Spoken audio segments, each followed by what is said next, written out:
Magandang tanghali Luzon, Visayas at Mindanao. Narito na ang nagkakaisa at pinakamalawak na pagbabalita.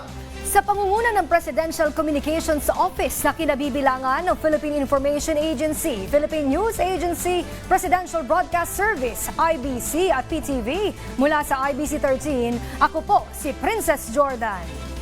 Ihahatid namin ang mga komprehensibo at mahalagang balita mula sa iba't ibang bahagi ng bansa. Mula naman sa PTV, ako si Alan Francisco. Ito ang Balitang Pambansa. Ngayong tanghali sa Balitang Pambansa, Pangulong Ferdinand R. Marcos Jr. nanawagan sa mga motorista ng mahabang pasensya at disiplina sa kalye. Mga terminal ng bus, pantalan at paliparan, handa na sa dagsa ng pasahero. DOTR at Bureau of Immigration, maagang nag-inspeksyon sa NAIA ngayong araw. DMW, nagpaabot ng tulong sa pamilya ng mga biktima ng lindol sa Mandalay, Myanmar. Habang alagang pangkalusugan ng nasa 100 jeepney at tricycle driver mula Pasig City, tiyak na matapos makapagparehistro sa PhilHealth Consulta Program. At good news sa mga motorista, big time price rollback sa petrolyo. Mararamdaman na ng motorista ngayong araw. Una sa ating mga balita, nababahala na si Pangulong Ferdinand R. Marcos Jr. sa sunod-sunod na insidente ng away sa lansangan. Panawagan ni Pangulong Marcos, dapat maging responsable ang bawat isa at sumunod na lang sa batas trapiko. Iginiit ng Pangulo na wala namang mawawala sa pagsunod sa batas trapiko. Sinabi rin ng Pangulo na hindi dapat na madagdagan pa ang mga kamote riders.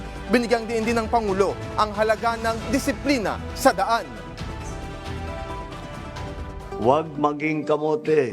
Masyado nang madami yan. Ang lisensya sa pagmamaneho ay isang pribilehyo at hindi ito karapatan. At bukod sa dunong sa pagmamaneho, ang lahat ay kailangan ayusin ang pag-uugali sa pagmamaneho at habaan ang pasensya.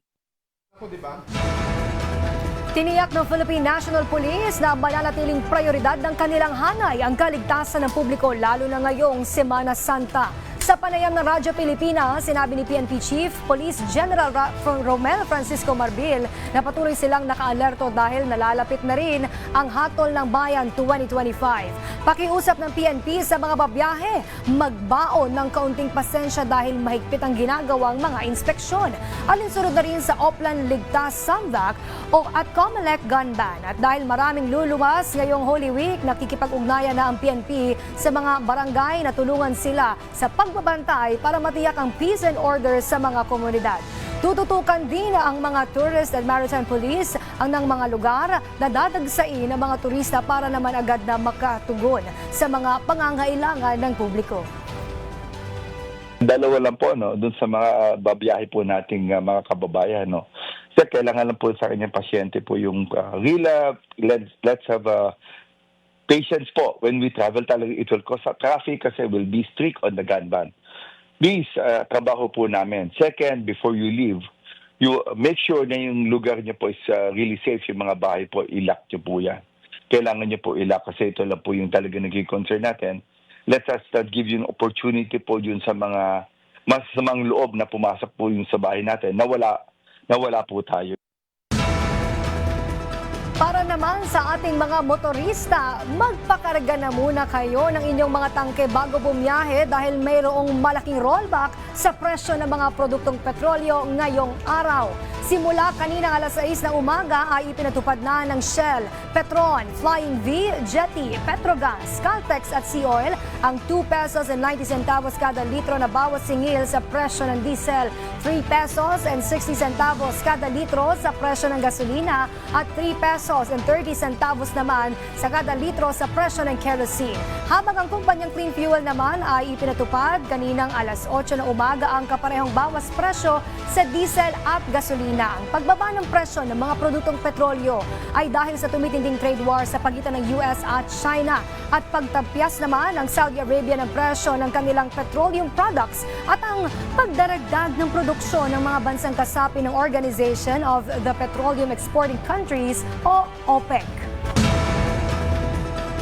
Pinuri ng Department of Education ang pribadong sektor sa pag-donate ng mga computer, tablet at Starlink internet device sa mga malalayong paaralan sa Cebu.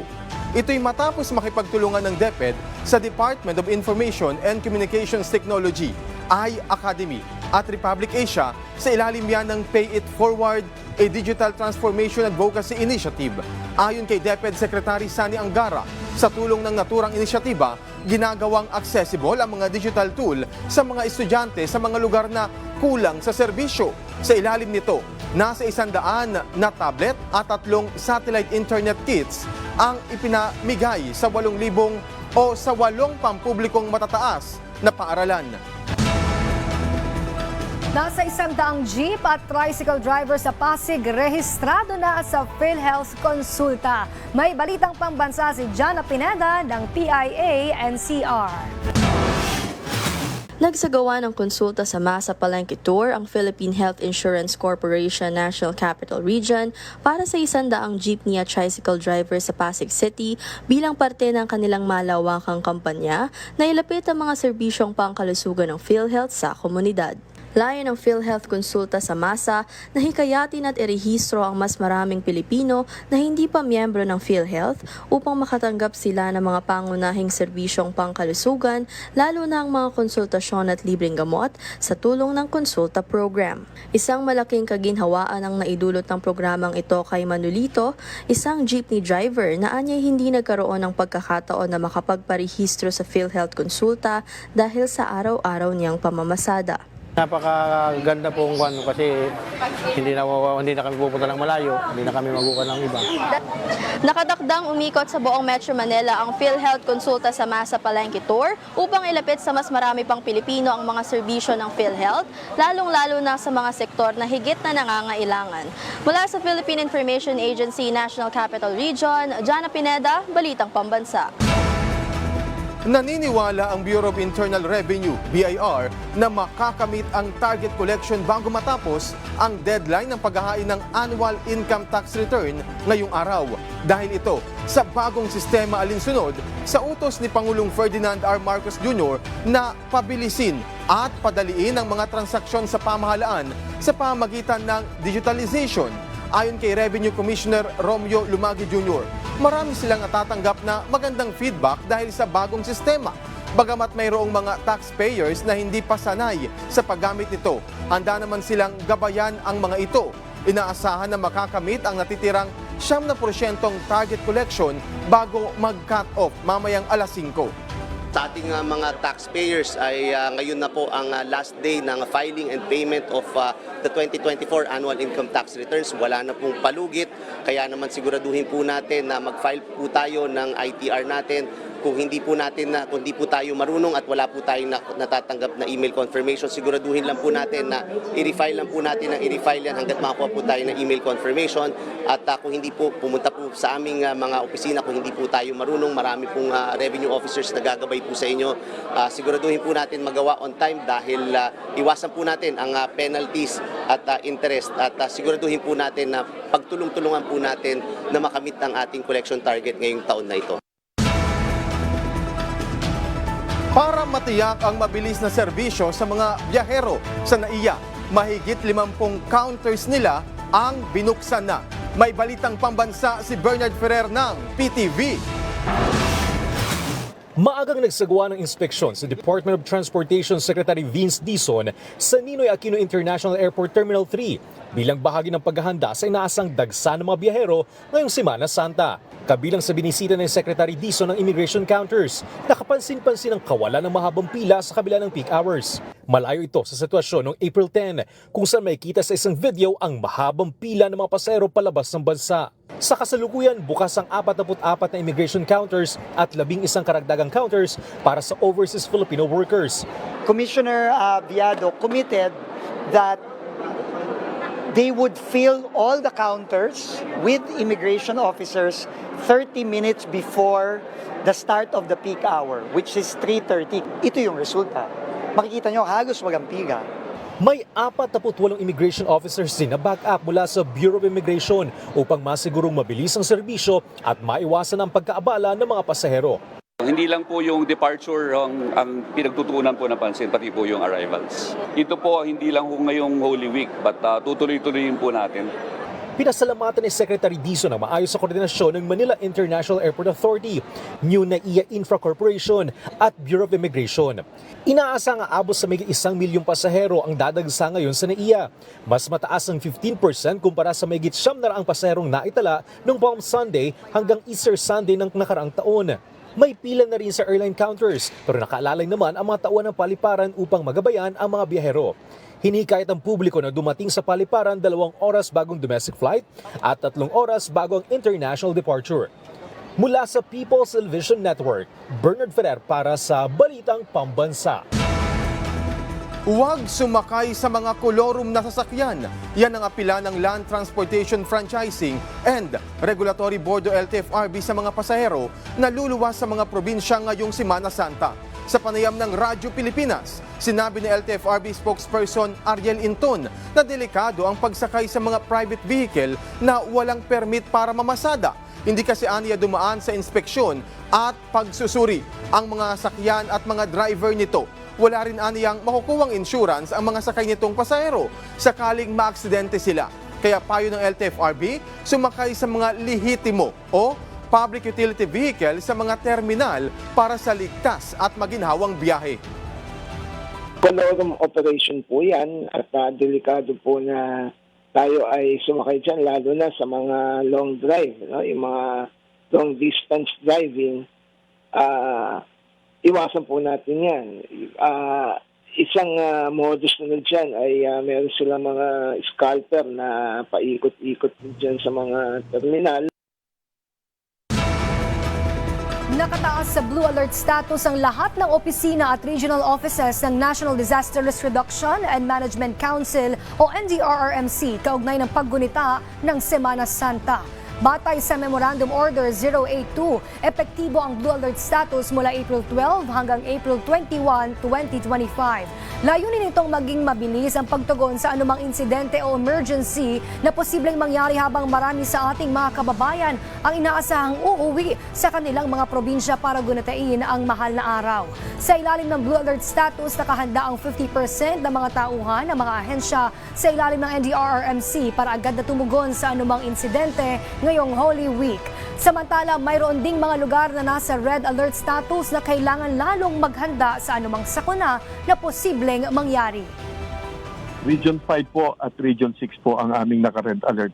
The rest po naka-blue alert except Metro Manila. Magre-red alert ang Metro Manila or minimum blue alert. Ngayong Webes po, yun ang kasi ganun po ang Metro Manila ang pinuno po natin dito ng Disaster Coordinating Council, ang MNDA. Kami po as chairman pagdating sa Metro Manila. Sa buong Pilipinas, kami po ang pinuno except MNDA at except Metro Manila at BARM. So sa NCR po, Webes or Biyernes po sila mag-aangat papuntang blue or red alert. Kasabay ng pagdagsa ng mga pasahero ngayong Martes sa Parañaque Integrated Terminal Exchange o PITX. Pinapaigting na rin ang pamunuan ng seguridad sa bus terminal para matiyak ang kaligtasan ng mga babiyahe. Pagpasok pa lamang sa terminal, bubungad na agad ang full body scanner.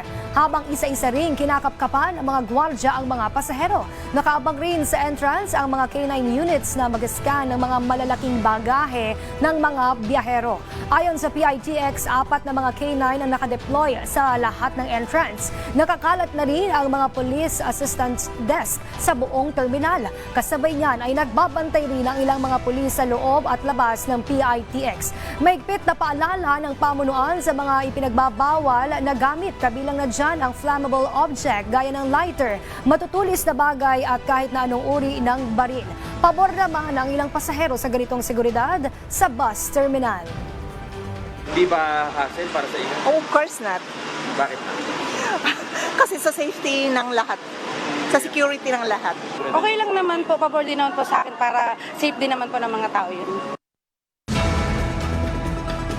Unti-unti nang bumabiyahe patungong probinsya ang ilang mga Pilipino. Ayaw kasi nilang sumabay sa pagdagsa ng mga tao sa mga bus terminal bukas, Miyerkules Santo. Si Gab Villegas ng PTV sa Balitang Pambansa. Pauwi ng Quezon Province ang magkasintahan na sina Matthew at Eman para doon gunitain ang mga mahal na araw. Nais nilang gunitain ang mahal na araw kasama ang kanilang pamilya. Semana Santa rin po kasi. Parang hindi na siya masyadong sabay sa dami ng tao. Si Abner naman, papunta rin ng Tarlac para naman makapamasyal ngayong Semana Santa. Saan naman kaya siya pupunta? Siguro po yung mga malapit po sa amin, which is yung Mount Pinatubo. Ilan lamang sila sa mga pasaherong maagang umuwi isang araw bago ang inaasang exodus ngayong Semana Santa. Sa pag-iikot ng news team kaninang umaga, kapansin-pansin nakakaunti pa rin ang mga pasaherong nagtutungo sa mga bus terminal. Ang terminal naman na ito na may biyaheng Baguio, Zambales at iba pang lugar sa Central at Northern Luzon, marami na rin ang mga nakabook na mga pasahero na bibiyahe hanggang bukas. Ayon sa bus company, inaasahan nila na mamaya pa ang bugso ng mga magpapabook ng kanilang tiket papunta sa mga nasabing lugar. Especially sa online booking, sir. Ito pong Miyerkules Santo tsaka itong Huwebes Santo, lalo na po sa biyaheng Baguio, karamihan po sa online ay fully book na. Pero marami naman po kaming idinagdag na mga schedule para naman po sa walk-in ng mga pasahero. May paalala rin ito sa mga pasaherong babiyahe ngayong Semana Santa. Paalala po natin sa mga pasahero, mas maganda po na bumili na lang muna po sila ng mga ticket via online para iwas po sa abala sa mahabang pila. At magbaon na rin po tayo ng mahabang pasensya dahil siyempre makakaranas po tayo ng pilang napakahaba dahil sa dami ng pasahero. Mula sa People's Television Network, Gab Humilde Villegas para sa Balitang Pambansa. Internally displaced persons, kanya-kanyang diskarte upang kumita habang nanunuluyan sa mga evacuation center. Ang kanilang dalangin ngayong Semana Santa matapos na ang pag-aalboroto ng Bulkang Canlaon. Si Bernard Susbilia ng PIA Negros Occidental sa Balitang Pambansa. Mahirap man hindi nagpapatinag ang internally displaced persons o IDPs ng La Carlota City na apektado ng pag-aalboroto ng Bulkang Canlaon sa gitna ng krisis na kanilang kinakaharap. Pinili ng magsasakang si Reynaldo Domingo mula sa Barangay Araal na magtinda ng kanilang mga aning gulay at prutas sa harapan mismo ng evacuation center. Sa Bisolo, Kamuti Kahoy, nakagloy amon masama na pong uyan dito tanan nga mga dumdakon mga tanamon. Subalit matapos ang muling pagsabog ng bulkan noong Abril 9 na nagdulot ng ashfall sa maraming lugar, pinangangambahan ni Mang Reynaldo ang pagkasira ng kanilang mga pananim. Pumuwi kami sa gabi, nalikote makalma na si Ma'am Kanaon, gani kay makalma sa ako, hindi kita makalma pag linong niya pa laka adlaw, 4 kadlaw, 5 kadlaw ka pus nga naman sa. Ayon naman kay Dr. Junie Martin Torrefranca, hepe ng La Carlota City Disaster Risk Reduction and Management Office, may paparating na karagdagang 63 million pesos mula sa Office of the President na dagdag tulong para sa mga IDPs. 63 million pesos nga budget nga halin sa Office of the President. We are glad as an LGU. So based on our budgetary requirement proposal nga ginpasa, inimakadto sa mga pagkaon sang aton nga mga internally displaced persons, food and water supply nila. And at the same time sa mga bulong or health services nga ginahatag naton sa ila. Mula sa Philippine Information Agency Negros Occidental, Bernard Susbilia, Balitang Pambansa. Nagpaabot ng pakikiramay ang mga opisyal ng Department of Migrant Workers sa dalawang pamilya ng overseas Filipino workers na nasawi sa malakas na lindol sa Myanmar noong March 28. Bukod sa pakikiramay, personal din na ibinigay ni DMW Secretary Hans Leo Kakdak ang tulong pinansyal sa dalawang pamilya sa ngalan ni Pangulong Ferdinand R. Marcos Jr. Sinabi rin ni Kakdak na sa pamamagitan ng Philippine Embassy sa Yangon, inaayos na nila ang pagpapauwi sa mga OFW. Nakikipag-ugnayan din ang DMW sa mga OFW sa Mandalay at tiniyak sa kanila ang tulong pinansyal mula sa ating pamahalaan.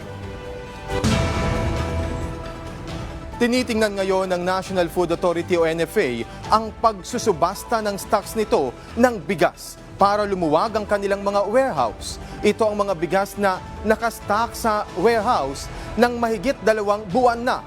Ayon kay NFA Administrator Larry Lacson, malaking tulong ito sa ahensya para lalong may paglagyan ang mga bigas na binili nila sa lokal na mga magsasaka. Sa ngayon, pinag-aaralan pa ng NFA kung ano ang magiging floor price ng bigas sa gagawing auction. Dagdag pa ng ahensya, nagpaplano rin silang bumili pa ng halos o higit 800,000 metrikong tonelada ng palay ngayong taon para maabot ang 15 araw na buffer stock ng bigas. Samantala, sa huling tala ng NFA nitong April 11, may higit 9 milyong bags pa sila ng palay at higit 1 milyong milled rice.